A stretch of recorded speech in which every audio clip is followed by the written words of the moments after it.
Forbes Books presents Sustainable Leadership and Disruptive Growth with David Radlow. Transformation for a new and better world. Here's David.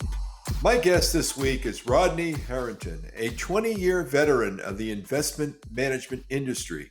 Rodney is the founder and co-chief executive of Chicago-based Channing Capital Management, a $3.5 billion investment management firm. He's had a phenomenal career that started many years ago at Moorehouse College in Atlanta. Rodney, welcome to the podcast. Thank you. Glad to be here. When you went to Moorehouse, you didn't really know what you're going to specialize in. How did you learn what you did not want to do, which perhaps led you to perhaps fall in love with the investment world? It started between my freshman and sophomore year of college. I knew I wanted to pursue a career in business. I just didn't know what specialization. And while I was in my hometown, Memphis, during the summer, my dad actually wanted me to meet a gentleman from Memphis who was working on a mergers and acquisitions transaction during that time. I didn't know what Wall Street was all about. And he said, look, if you're ever in the New York area before you go back to school, look me up, come by, and check out what I'm doing. Well, obviously, I told him I would be in New York that summer visiting a friend. I'd never been to New York, and I took him up on it. I showed up at his office, and I was blown away. These were plush offices, toured the trading desk, and just saw a lot of activity. And I asked him, what do you do? He says, I'm in the mergers and acquisitions business. I said, well, whatever that is, I want to do that. So when I returned to Morehouse, I started my major in business and finance, and that's where it started. You got your MBA at Harvard.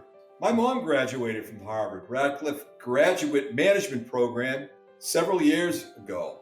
Before launching into banking and finance, what do you remember most about your time there? The most memorable experience has been the networking. I mean, you had some of the top young professionals applying to business school, and it was a low admission rate in terms of acceptance. So I was very privileged to be amongst a class of young professionals looking to get their MBA. Also, the case study method. I was really drawn to that, which is the reason I applied to Harvard. And it allowed us to study live situations where we analyzed these companies and assessed what management decisions were made. And we had to debate to figure out were those the right management decisions. So it was a great experience, and it has been so instrumental in my career. Let me drill into that a little bit, because you come out of Harvard with arguably some of the best minds in the world going to HBS. You go into the real world, you may not have that level. Now, how were you able to make the transition in the real world, being able to work with people that don't have that kind of strength? Or did you find people in the real world to be stronger in certain areas? Great question. My first job out of Moorehouse College before attending Harvard was at Citicorp in New York City. I actually went through a 6-month training program. I was one of 3 undergraduate students that was in a full recruiting class of about 45 professionals, and all of the rest were MBAs.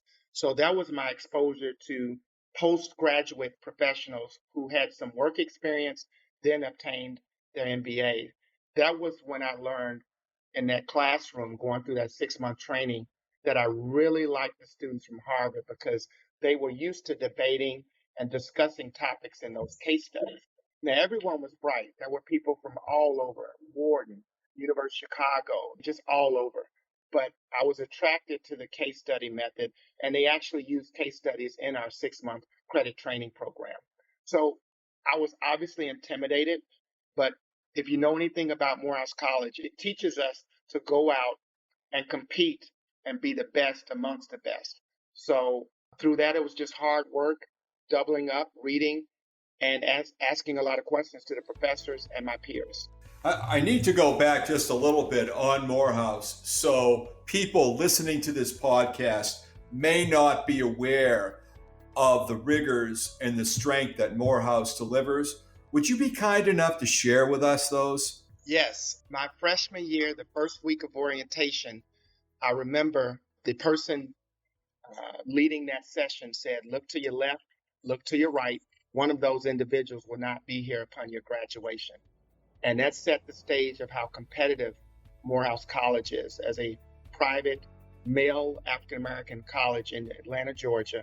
My class was about 600 students that came in, and in the business department was highly competitive. Morehouse was well known for its business department. That competition started day one, and it went all the way through senior year. I was in the classroom with some of the brightest human beings that I've interacted with, and they've gone on to do great things on Wall Street, and that motivated me. And I graduated top of my class, Phi Beta Kappa, with a 3.8 GPA, but it was with a lot of sacrifice, and that set the foundation for my financial career. Moving on that as well, when you take a look at Morehouse and HBS, and a lot of people that are young, they don't necessarily know what they want to do. And frankly, they take a look at different careers to really figure out what they don't want to do rather than what they do want to do. Are you someone that really knew from the beginning that you were on this financial tract and that it was something that was really quite exciting? Would you mind expanding on that? Absolutely. Keep it in context. I was at Morehouse College from 84 to 1988. That was during the time you had the market crash of 87, and that was my junior year.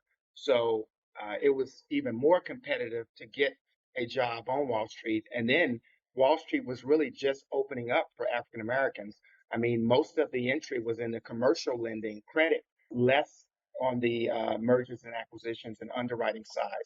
So even on the commercial lending side, it was highly competitive. I was the only one hired for Citicorp. There was one hired for Merrill Lynch. One of my classmates was fortunate to get a job at Bain and Company in consulting right out of undergrad. So very competitive. But I knew after my internship at First Chicago in Chicago between my sophomore and junior year, I knew I wanted to specialize in banking and ultimately get on the investment banking side. Again, you're around very bright, highly motivated people. And let's face it, we're in the free market. A lot of upside in terms of compensation and incentives that you can make in this field. I would say outside of professional sports, Wall Street affords one a very good lifestyle and compensation if you're successful at surviving it and moving up, and ultimately if you can start your own firm. How did you make the shift from investment banking to capital management? Great question. Actually moved back to my hometown. A lot of people thought I was crazy. I was at Bear Stearns in LA, where we had a high yield mergers and acquisitions practice. My wife's mom was unfortunately diagnosed with terminal cancer. So it was at that time family over business. We returned to Memphis with our youngest son. That was centered around spending as much time with my mother in law and allowing my wife to spend time with her. She actually lived another 6 years, but I joined a regional investment banking firm, Morgan Keegan, founded by Alan Morgan in 1966. And he grew that into a nice boutique regional firm that participated in a lot of lower and middle market IPOs. So I was co-head of our consumer products group, and we did probably 40 IPOs in that space during my 3.5 year tenure. Well, one day Alan sells the bank to Regions Bank out of Birmingham. He became, I believe, the second largest shareholder of Regions Bank and made north of 100 million personally. Next day in office, I said, wow, it's been a great experience here. I have a lot of leadership, but I don't own anything. And so that led my impetus to start my own firm and transition from investment banking, doing more transaction work, to fee advisory and growing a business where you have assets under management. My last stint at Morgan Keegan, we raised a private equity fund of funds. So that's where you charge 2% and you participate in the carry at 20%. And that's when I said I like the fee-based business. And that's how I led to ultimately co-founding Channing Capital Management, a $3.5 billion investment management firm today. For educational purposes of our audience, could you speak, please, to people that are not expert in fund creation, but are used to testing out concept with market research and test markets before a major launch? Could you kindly let the audience know the process of ideation to testing to launch of a fund and the steps that are necessary along the way to metrically check that you were successful in doing so? Launching an investment management firm is very challenging. One, you have to attract partners who have a track record of investing money and making money for their clients. Usually on the long only investment side, they look at your 1 year, your 3 year, and 5 year track record. So my first challenge was I was an underwriter of IPOs and M&A. I was not a portfolio manager. So I had to seek out a partner that had that background. I was fortunate to find a couple of gentlemen that had very solid track records. And long story short, I was able to attract them to this opportunity. And we ultimately formed Channing Capital Management and launched with 70 million under management. So I had the two partners with the track records, but then I needed capital. The next barrier is how are you going to launch a fund with money under management? So logically, I approached my former boss, Alan Morgan, and I caught him on a good day. I told you how much he made off the sale. And I told him I wanted to start my own firm and I'd like for him to back me. Well, obviously, I had a good relationship with him. I think I made their firm a lot of money. And it was a good situation where I wanted his legacy to be a part of helping a minority start a successful investment management boutique. Long story short, he liked the idea. He got me meetings at the board level at Regents Bank. I was able to attract two partners.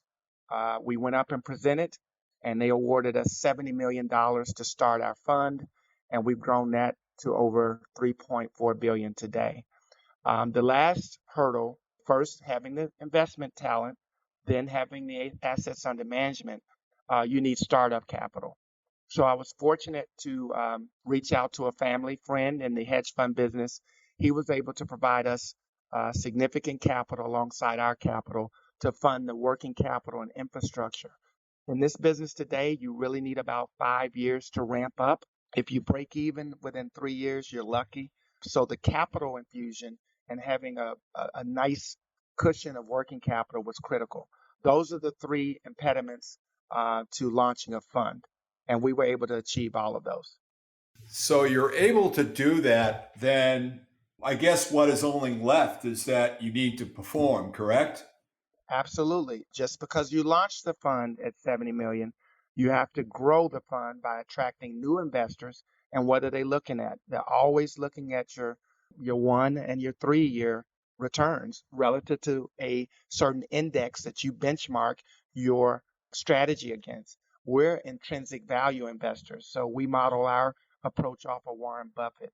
And so we tend to find high quality companies that have demonstrable strong management teams that have a track record of unlocking value. But we try to find these companies when they may have stumbled, missed their earnings here or there because of something that can be fixed in the immediate to long term. And we're usually taking, 40 stocks and keeping a relatively small concentration in 40 stocks for the money that we manage on behalf of our clients. So while that may appear risky, our approach is doing the work, talking to the management teams, looking at the peers and competitive landscape, and making a bet that management can deliver and unlock value over time. Could you speak along the way here about the pitch and fundraising process of a publicly traded mutual fund? How long does it usually take to get this done for the funding? And you spoke a little bit about relationships, but would you mind expand on that?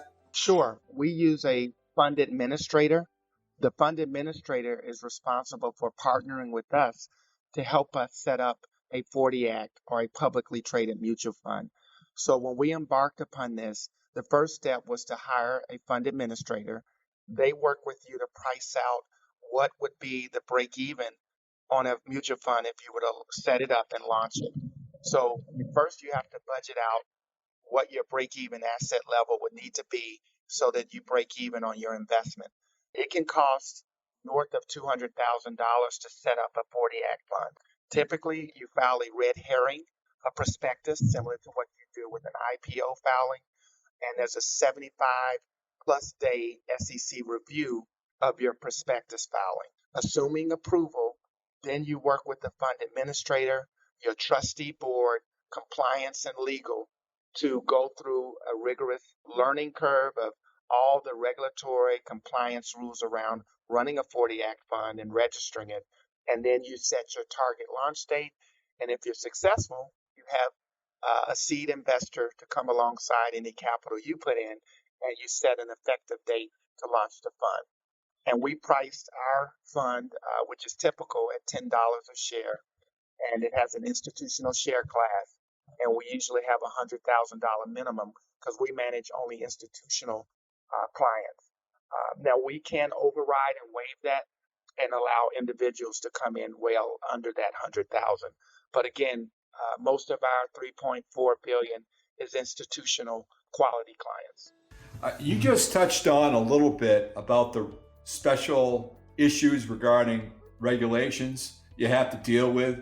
Would you mind expanding on that so an outsider listening to this podcast, what they know you have to file and who you need to file with, and some of that kind of hurdles that people may not know that you have to do? The SEC, and that's abbreviated for the Securities and Exchange Commission, they're the governing body that regulates and oversees 40 Act funds and investment management firms, period. When we launched Channing Capital, we had to register state by state until we achieved over, I believe it's $50 million under management. Then you can go to a federal registration. So obviously with our 70 million launch back in 2004, we were over that hurdle. So we registered Channing Capital as an SEC investment advisory firm, and we also registered our 40 Act fund.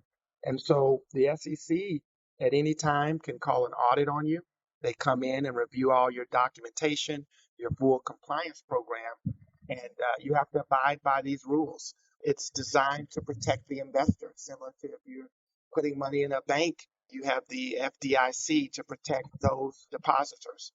Well, the SEC is a governing body that allows us to adhere to those rules, to have a level playing field, and to make sure that we're being fiduciaries of capital that we're investing on behalf of our clients. How is a fund such as this structured in order to cover costs with a carried investment? Is it similar to a PE and venture capital of 2% administering 20% carried interest? Or is it a case-by-case scenario that is more specialized? When you launch a 40 Act fund, you'll have certain expenses and fees. Our management fee is 70 basis points.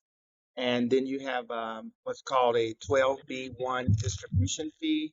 You may have other operating expenses that total to maybe 40 basis points.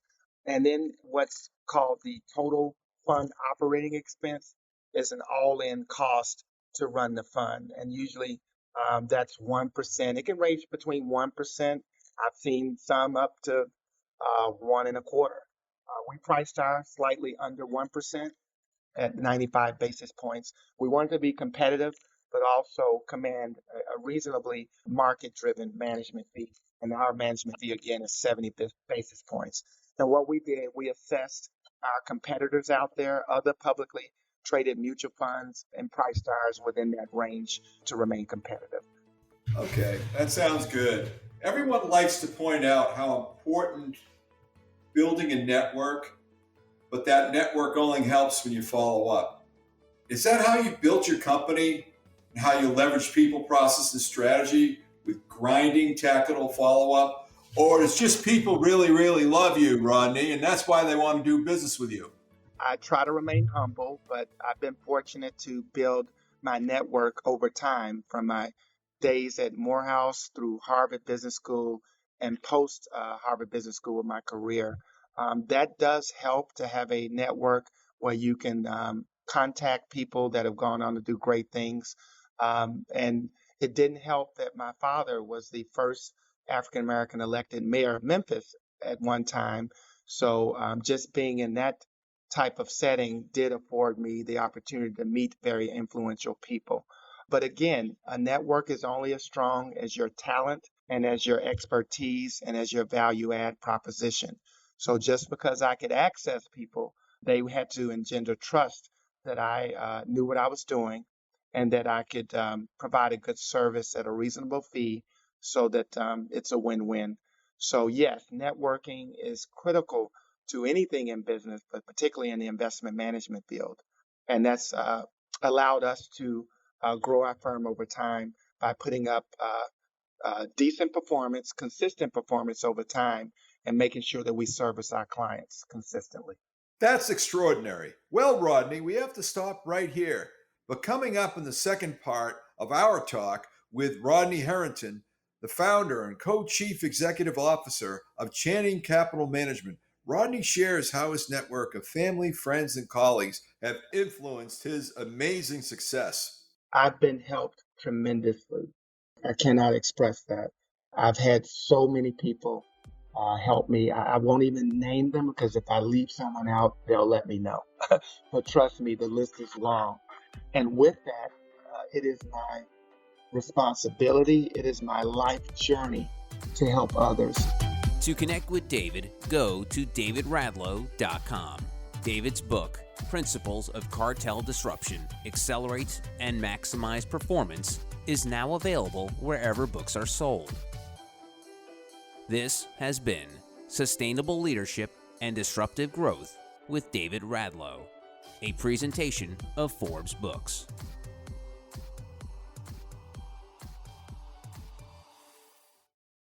With regard to interest in investing, investors should carefully consider the investment objectives, risks, and charges, and expenses of the fund before investing. The prospectus contains this and other information about the fund, and it should be read carefully during investing. Investors may obtain a copy of the prospectus by calling 833-565-1919. Investing involves risk, including loss of principal. There is no guarantee that this or any investing strategy will be successful. Value investing involves the risk that an investment made in an undervalued securities may not appreciate in value as anticipated or remain undervalued for long periods of time. Small cap investing involves greater risk not associated with investing more established companies, such as greater price volatility, business risk, less liquidity, and increased competitive threat. Distributed by Ultimus Fund Distributors, LLC, member FINRA. Channing Capital Management, LLC, and Ultimus Fund Distributors are not affiliated.